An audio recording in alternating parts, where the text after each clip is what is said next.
Perception, if you like, is in the context of counseling and psychotherapy, I suppose it is, you can look at it in terms of belief versus knowledge.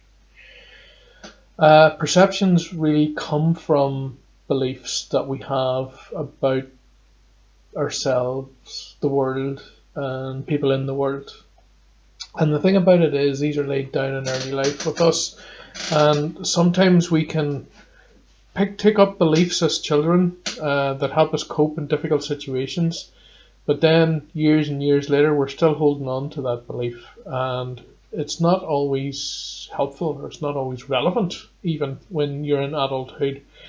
The way I kind of describe it sometimes is, if you buy a brand new PC and then decide to run Windows 95 on it, it's something similar to that. Now, the beliefs in question here that I'm talking about are negative beliefs, for these are the ones that would impact on us as individuals. If you like, negative beliefs, or core beliefs as they're often known, will act as a filter to how we experience the world, people, and how often we see ourselves. So, knowledge, on the other hand, as opposed to belief, knowledge is what is tangible, what we can experience on a one-to-one basis, what we can witness. And from that point of view, it's factual, if you like. There's some solid evidence to support it in the background. And the thing about it is, knowledge tends to be more rational.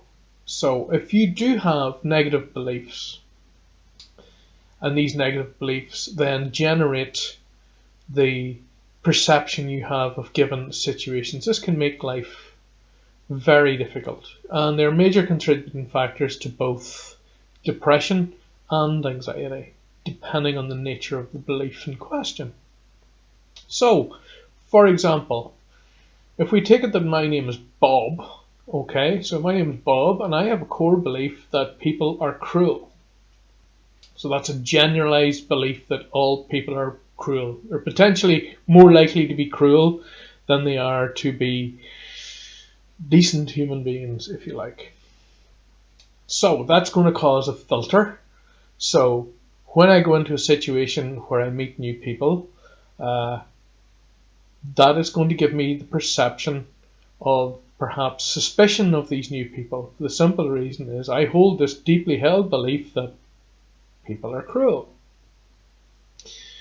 However, if you look at this from a knowledge base, and you have met this person, the new person, or a new person, and after a time you get to know what they're like, you know their actions, their work, the type of person they are, the type of friend they're attempting to be to you, that knowledge can then undermine the negative belief system that you have in place. Therefore, knowledge can trump belief and help you change that belief for something that's much more rational. So if you find yourself in a situation where you are feeling anxiety, or you are feeling depressed, look out for the belief that lies underneath that. Now, this can take many forms, of course, and it can take time. But it is very useful to identify this belief, because then, essentially, you can do something about it. So, before acting on this belief, say avoiding people, avoiding meeting people, or say in this case of depression, deciding not to get up out of bed again that morning, test the belief against the reality. So if you have a belief about yourself that you're not good enough, and this is contributing to your state of depression, then if you change the belief or look at a possible alternative to it, I'm not good enough, or you can change that to well, I'm not exceptional, but I'm as good as anyone else, then that might help you change that behaviour and get out of bed in the morning, and in turn help your depression simply by testing it against reality. Now, in fairness, I'm not saying that such a thing will happen immediately, or indeed that it's easy or straightforward, because it isn't. Because beliefs like this are very ingrained and it does take time. And in cases where the anxiety or the depression is complex and deep rooted, then perhaps it's time to consider some therapy which would help you in this process. But I suppose that's the first thing in relation to this I would like to say to you. Before acting, test the belief against reality. Is your perception of the situation that you're in accurate?